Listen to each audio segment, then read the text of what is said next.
Assalamualaikum warahmatullahi wabarakatuh. Kembali lagi di catatan Bunda. Nah, ini sesi sebenarnya saya pernah ngelakuin tanya jawab. Nah, ini mau dirutinkan buat kita sharing informasi, sharing ilmu. Emak-emak tuh harus update ya, Mbak ya. Amin. Siap. Gitu, di sebelah saya ada Mbak Isah Kambali. Halo, saya Isa Kamali. Oke. Nanti saya ada nggak Mbak nanti di YouTube Isah Kambali? Siap. Jadi jangan lupa subscribe, like, terus apa lagi Mbak? Share. Share langsung. Inilah nyalain loncengnya biar dapat update-nya. Nah, jadi Mbak Isa ini jauh-jauh datang main ke Bandung ya Mbak ya. Alhamdulillah. Saya todong karena waktu itu kemarin ada acara ibu-ibu di komplek. Kebetulan saya terjebak jadi ketua dan saya disuruh cari pemateri. Akhirnya saya jebak juga Mbak Isanya. Mbak Isa berbagi dong tentang, nah Mbak Isa ini lebih ke apa namanya Mbak, digital marketer apa? Yes, kebetulan profesinya adalah digital marketer kayak gitu. Oke, nah jadi saya lihat-lihat nih, kepo kan Instagramnya Ibu Digital. Wah, pas buat emak-emak nih kan. Jadi ada website namanya ibudigital.com. ibudigital.com. Bisa cerita nggak Mbak, itu ibudigital.com itu apaan? Oke, thank you ya. Sebelum saya cerita, mungkin lebih baik teman-teman langsung klik like dan subscribe ya, wajib. Bila perlu ketika nanti sesi sampai akhir ada pertanyaan, langsung tinggalkan komentar. Insya Allah kita support untuk tanya jawabnya after videonya di launching. Gitu. Nah, pertama saya mau share tentang Ibu Digital. Saya mau ngobrol adalah gini, Ibu Digital adalah salah satu komunitas yang fokus emang di ranah dunia online. Semua tahu deh, menyadari kalau emak-emak itu biasanya identik, kalau ngobrol itu identiknya adalah gaptek. Padahal anak-anaknya itu udah anak-anak zaman now yang dari bayi bisa diem dan nurut kalau ngomongin atau kalau nyanding sama gadget.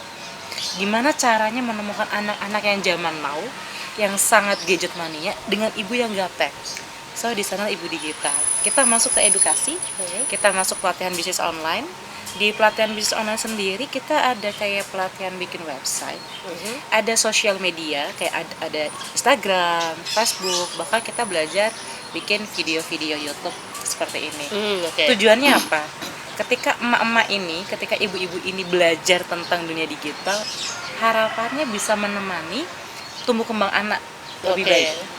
Anak zaman now itu ya? Anak zaman now. Siap. Contohnya, misal nih, ibu-ibu di rumah pasti punya kasus di mana anaknya punya PR. Bener kan? Oke. Punya PR. Kalau yang emak-emak gaptek akan ngomong, ya udah googling aja. Kasusnya kalau emak-emak zaman now dan ibu digital adalah menemani mereka untuk googling atau mencari PR-nya di dunia online, di Google.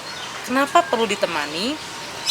Kita semuanya tahu Google itu semua hal ada di sana. So kalau nggak ditemani, kalau nggak diarahkan, kalau nggak didampingi, sayang banget.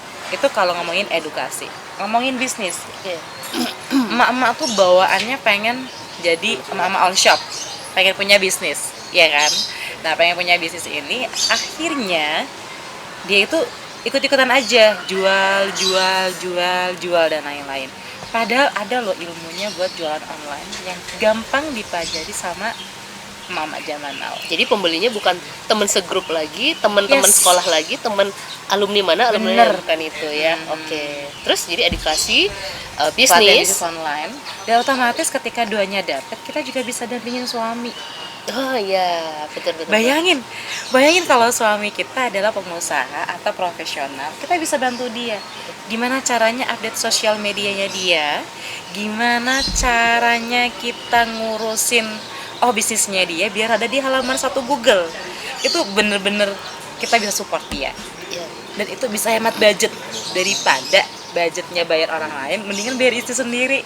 Iya, karena ternyata digital marketer itu nggak murah ya, nggak gitu. Murah. Karena sebenarnya pekerjaannya ribet. Cuman orang tuh rata-rata lihatnya kan, udah bayangannya.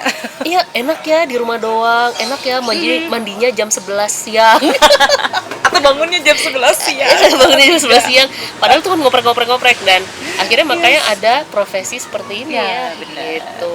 Nah kemarin tuh kan Mbak coba menceritakan, sharing ke ibu-ibu. tentang sosial media itu Ya. mulai dari Facebook, Instagram, YouTube dan blog. Nah, Oke. itu tuh gimana Mbak ceritanya? Maksudnya kalau misalnya kita bercerita tentang ranah ibu-ibu lah nih ya, udah jelas kemarin tuh juga ada yang bisik-bisik password aja saya suka lupa gitu. Password suka lupa. Jadi mereka pada lupa Facebook, password ya. Facebook dibuatin anak, IG dibuatin suami. Oke. Passwordnya ngerti, bikin Facebook lagi. Nah, padahal kalau kita punya akun itu harusnya bisa dioptimasikan. Ya tadi minimal barang-barang yang kita jual nggak cuman ini ya, nggak cuman teman-teman lagi yang beli, tapi orang luar yang nggak kenal kita. Nah, itu kayak gimana Mbak mengoptimasi kalau ya ranah ibu-ibu kayak gini lah, kayak saya ini gitu. Ketika mau mengoptimasikan IG, Facebook, blog, apa tuh? Gimana tuh pembagiannya nih buat Bagian inilah? satu. Kalau misal pertama ini, tentuin dulu tujuannya mau ngapain. Kalau tujuannya, aduh mau jualan online. Jualan online-nya mau taruh di mana? Di marketplace kah? Taruh di Instagram, Facebook, atau masih sebatas di Messenger kayak WA dan lain-lain. Semakin jelas tujuannya akan lebih tahu apa yang harus dilakuin. Kalau kita nggak ngerti ya udah gitu loh mau ngapain. Contoh, kalau saya mau jualan marketplace ya jangan belajar website dulu, belajarnya ya marketplace dulu. Jadi lebih hemat di budget dan lebih hemat di waktu. Jelas tujuannya. Kedua, kalau udah jelas tujuannya, dia nanti kita nggak gampang ikutan tren. Lagi tren Facebook ikut, lagi tren YouTube ikut. Itu lumayan loh ngabisin tenaga dan budget juga. Sayang banget kalau versi saya. Yang ketiga, masuk dan belajar. Meskipun jujur ketika belajar kayak ngomongin belajar Facebook, belajar bikin website, itu nggak mudah, tapi bisa. Cuma tinggal dicoba aja. Ngomongnya enak gitu kan. Nggak ngomong enak, saya juga otodidak gitu. Basic saya pertanian, bukan IT. Dan kita sama-sama emak-emak, tahulah rempongnya, tahulah labil-labilnya. Tapi jadi emak-emak. berhubungan juga loh pertanian bercocok tanamnya di sosial media. Nah itu kita mungkin cocok tanam akun-akun di sosial Akun-akun media. dia beternak Jadi di gitu. tujuannya jelas, caranya jelas, akhirnya eksekusi jelas. Jadi kan ada yang saya nggak mau main Facebook lagi, saya nggak ikutan IG kayak gitu-gitu. Padahal sebenarnya ada marketnya. Jadi ketika kita punya sosial media, ya jangan cuman kita jadi konsumen, kita cuman baca cerita curhatnya orang, tertarik sedih-sedih yang ngelihat artikel yang bikin terharu, Katakan amin. gitu, katakan amin, like, share, dan jangan seperti itu. Justru kita Aduh, juga harus Masya Allah. melibatkan sosial media itu ya untuk Ya benar. untuk ini kita gitu. Nah terus jadi apa nih Mbak bedanya kalau misal kita mau berdagang tapi mau lewat IG nih, berdagang lewat Facebook, itu mendingan kayak gimana tuh misah-misahinnya? Oke, misalnya satu, kita coba dulu IG ya, kita ngomongin IG. Coba IG, produknya apa? Pastikan kalau IG kan lebih ke visual, pastikan fotonya cakep. Iya. Contoh, kalau misal jualannya makanan, foto di IG jangan taruh di lantai segi 4 begitu. Orang udah gelut duluan liat ya. Nggak enak banget. Carilah melipir sedikit nih kayak kita di sini nih lagi di kafe, melipir dikit. Kita foto makanan lah, foto fashion kita, foto jualan sepatu kita atau yang lain. Jadi nggak ujung-ujung kayak taruh di rumah. Kalau jualan baju jangan terdekat horden. Carilah tembok-tembok cakep yang kira-kira bisa naruh baju atau dipakai sama teman-teman kita yang alhamdulillah bodinya dan lain-lain cocok buat si baju kita. Jadi modelnya itu ya. Yes. Kalau Instagram visual. Yang kedua, Instagram itu tipsnya adalah hashtag. Oh ya. Benar. Jadi harus ngerti banget hashtag-hashtag apa yang emang bermanfaat dan ngebantu jualan kita. Contoh kalau jualannya bilangnya makanan, oke. Bisa dibikin hashtag kuliner Bandung, cemilan Bandung, jajanan Bandung dan lain-lain. Pastikan itu semua di riset. Risetnya gimana Mbak Isa? Risetnya adalah cek deh kompetitornya. Gitu sih. Jadi IG visual. Jadi memang foto-foto cakep. Kalau Facebook itu lebih banyak story, visual oke, tapi lebih banyak kalau di Facebook itu story, tulisannya panjang-panjang, nyampe ke bawah dan orang lebih suka ketika story itu ngebawa emosi, jadi bawaannya pengen di-share, seneng aja sih. Jadi tuh jual apa ya enaknya di Facebook?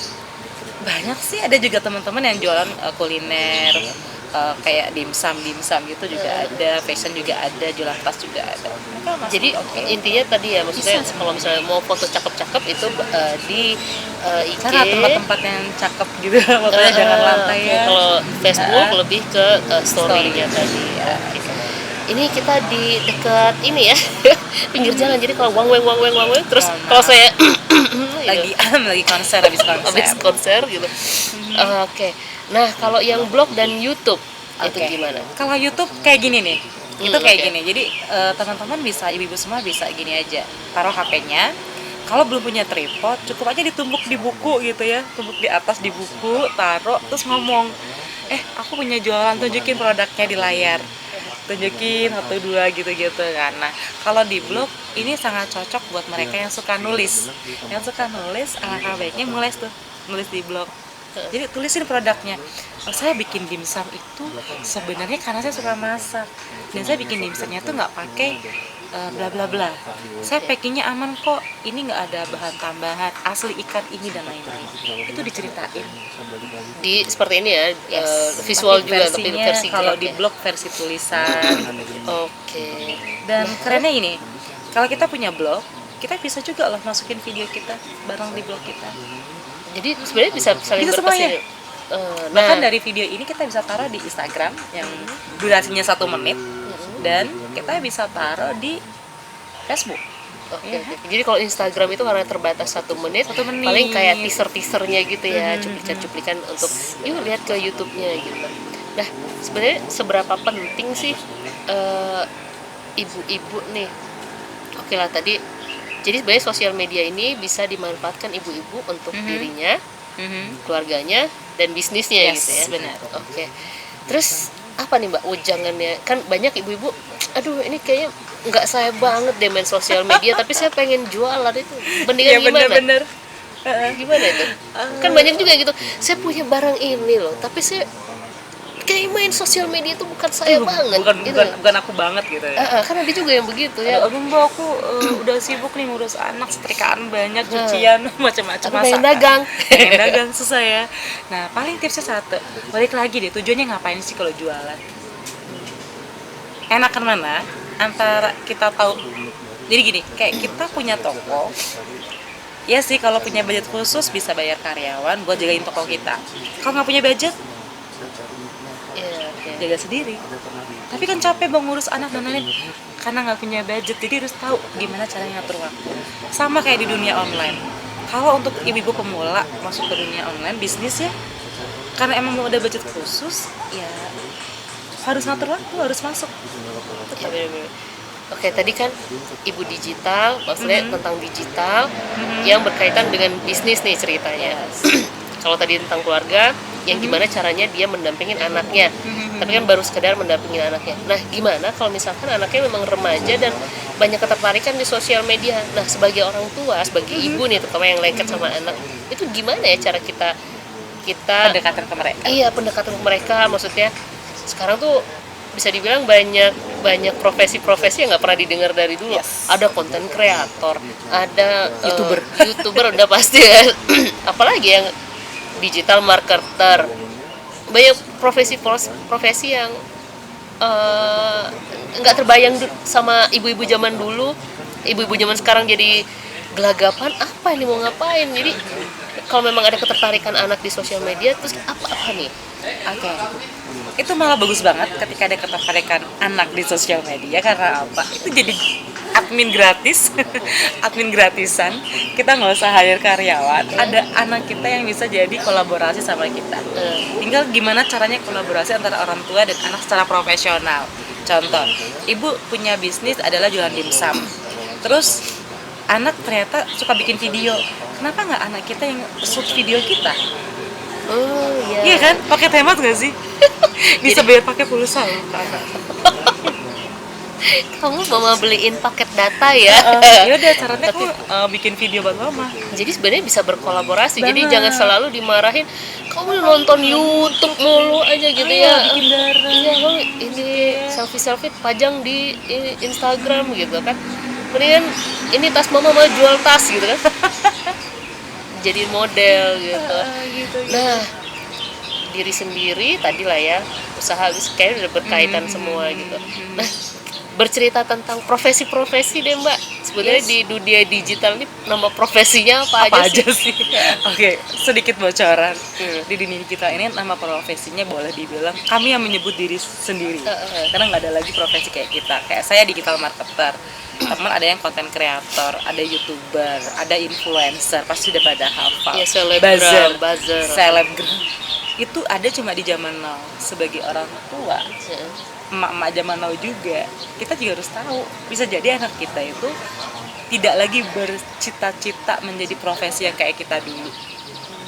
Mereka mungkin pengennya jadi mungkin desainer. Aku pengennya di Walt Disney kerjanya. Pernah kepikiran nggak punya anak begitu? Aku mau bikin robot.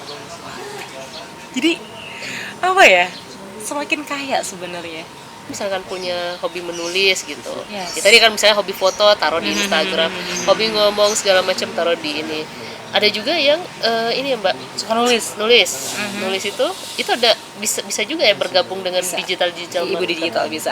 Jadi kita juga ada di Ibu Digital ada beberapa teman-teman juga, saya bisnis saya pribadi, kita ada jasa penulis artikel. Dan itu dibayar tulis artikel itu. Jadi mereka nggak melulu kerja ngantor gitu. Anak kuliahan bisa, ibu rumah tangga bisa, kerjanya freelance. Nah, ini enak banget kerjanya freelance. Artinya apa kerja freelance itu? Ibu di rumah, ibu di Purwokerto, bilanglah ya, dapat job dari Jakarta, dapat job dari Bandung, dikerjain, kirim ke email, dibayar. Oke kan? Tinggal Daripada caranya gimana naikin skill. Oke. PR-nya adalah gimana cara tulisan puisi-puisi yang romantis itu diarahkan menjadi yang profesional. Itu nanti belajar, cari tahu, nonton YouTube, nyoba lagi. Itu yang dinaikin skillnya. Oke. Jadi kalau misalkan memang mau berkutat di dunia digital, yang saya tangkap nih ya, kalau misalkan punya barang sendiri, ya Yaudah, jual jualin, dengan gitu ya. caranya sendiri. Tapi di satu sisi kayaknya saya nggak sempet deh buat Jualan jualan dan segala macam. Dan ternyata ada yang menampung loh kalau Anda misalkan suka foto atau tadi menulis. Gitu. Dan itu bisa misalnya jual lah skill Anda gitu. Untuk benar. orang-orang yang menerima kayak Mbak Isa ini gitu. Banyak kok yang kayak kita ini profesinya kita nggak nampung ya, kita berkolaborasi sama teman-teman yang punya skill. Saya punya tim desain, ini anak kuliahan juga tim desain.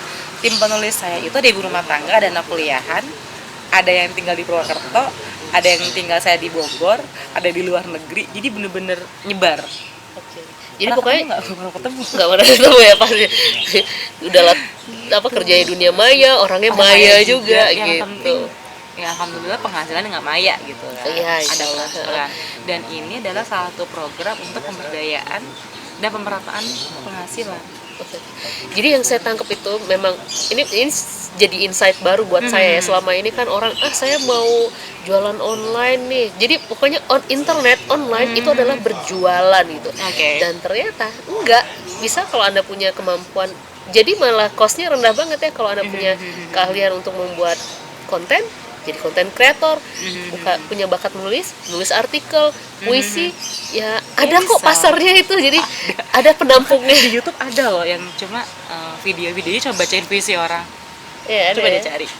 Kayak dunia ini sangat seru banget deh. Mbak mendirikan Ibu Digital ini, suka dukanya apa Mbak? Sukanya Soalnya kan ya namanya soalnya konsumennya ibu-ibu mama ya. Sukanya adalah alhamdulillah manfaat. Dukanya betapa mama banyak izinnya. Contoh lagi ikut kelas, terus dia izin. Maaf ya. Kelasnya online. Kelasnya online. Oh, okay. Kelasnya online. Ada yang offline, kalau offline di Bogor kayak gitu, kumpul di rumah atau di tempat yang lain. Nah, yang online ini lucu banget. Misalnya kelas 20 orang. Ada yang suka izin, nggak suka juga kasusnya gini, Mbak, saya nggak bisa jadi kelas ya, laptop saya rusak. Laptop rusak. Oke. Mbak, saya agak slow ya, suami saya keluar kota, saya ambil anak semuanya sendiri. Oke, LDR. Ada yang aku lagi proses melahirkan, siap. Jadi banyak banget PR, apalagi mereka izin itu kalau ada anaknya ujian. Bersama-sama. Bener. Seru banget sebenarnya. Dan akhirnya sesi pelajaran yang harusnya mungkin 14 kali pertemuan selesai bisa mulus sebulan. Tapi pada dasarnya yang saya rasa dari teman-teman yang belajar adalah inisiatifnya dan semangatnya sih. Oke. Dulu saya saklek banget, ya 14 kali harus bisa. Sekarang saya harus tahu market dong, saya harus tahu ibu-ibu ini banyak banget tantangannya. Buat memutuskan mereka belajar aja itu udah keren banget. Apalagi Udah mau belajar ya. apalagi mereka nyampe expert. Kita ada salah satu temen, dia profesional, dia karyawan di satu perusahaan, pasti udah sibuk kerja di Jakarta, berangkat pagi pulang malam kan, punya anak, ngurusin anak dan keluarga. Dan dia belajar website, bikin website dari nol. Sekitar 2,5 bulan dia akhirnya bisa jadi satu website profesional. Padahal kalau nyuruh orang tuh udah berapa jut ya, gitu. Kebayangkan gitu. Itu paket hemat dan dia ngerti harus gimana dengan websitenya dia. Dan alhamdulillah dari sana dia dapat bisnisnya dia grow ada ini. Alhamdulillah ya. Jadi ya ya, sebenarnya prosesnya terbayar sih. Ya benar-benar. Ya, apapun kayaknya jangan, kalau kita suka belanja, suka jalan-jalan, wisata kuliner, itu kan kalau suami saya tuh bilangnya investasi leher ke bawah kayak gitu. Iya. Perempuan itu harus ada investasi leher ke atas gitu. Ya tapi ada benernya gitu, dan itu prinsip suami saya. Jadi kadang saya nggak ngerti, suka disuruh ikut kursus apa ya, salah satunya ini kayak ngobrol sama Mbak Isa jadinya punya pandangan lain gitu ya. Selama ini mungkin di benak saya juga gitu, kalau misalnya mau dapat penghasilan sampingan tambahan gitu. Bukan sampingan ya, penghasilan tambahan beda. Sampingan tuh dikit banget, tambahan tuh ya bisa gede, relatif atau tambahan. Tergantung effort kita ya. Oke, jadi penghasilan tambahan mau tambahannya seberapa terserah. Kalau zaman dulu mau bantu suami itu saya harus kerja keluar gitu ya. Jadi karyawati. Alternatif lain online gitu. Dan selama ini pengetahuan saya memang itu, ya udahlah kita nggak punya uang, dropship lah kayak gitu. Bahkan kalau dari segi agama dropship itu ya pasti tidak boleh ya, gitu ya. Dan tapi ternyata ada lagi nih, kalau memang ada profesi kita. Ya, jadi memang yang kita jual keahlian ya, pemikiran kita, otak kita gitu. Termasuk kayak gini nih, ini ngobrol begini. Emang bisa sama Kiki jualan? Enggak. Tapi kalau sebagai muslim, ketika kita cari sesuatu, balik lagi kita sebenarnya. Masalah aja nanti bisa belakang deh. Yang penting kita sharing dulu, edukasi dulu ke orang-orang. Jadi ini saya buka sesi rubrik di YouTube ini, rubrik untuk konsultasi taruh di bawah ini. Jadi ya insya Allah kedepannya saya pengen nih wawancara teman-teman yang ya Pak, kalau Mbak Isa sudah cukup terkenal sih di dunia maya. Tapi nanti one day saya mungkin ya nggak terkenal juga, saya mau karena pengen ngobrol karena banyak banget ilmu benar-benar apakah nanti, tapi kayaknya memang seputar usaha dan anak parenting gitu ya, seperti itu. Nah sekarang saya punya kesempatan ketemu sama Mbak Isa ini, ibu digital itu ya. Masya Allah, terima kasih banget bisa sampai Bandung, bisa silaturahim, bisa satu frame bareng. Ini kesempatan yang luar biasa. Jadi ingat ya, mudah-mudahan informasi ini bermanfaat. Thank you banget Mbak Isa. Pokoknya kalau ada hubungi Mbak Isa itu Instagramnya @isahkambali ya. Gampang kan? Isah Kambali. Ada. Nanti saya tulis deh, Isah Kambali. Oke, sampai segitu dulu. Mudah-mudahan ini bermanfaat. Jika ini bermanfaat untuk Anda, bisa diterapkan untuk diri sendiri atau di-share. Ngarepnya di-share gitu. Ya gitu. Assalamualaikum warahmatullahi wabarakatuh. Sampai ketemu di lain kesempatan.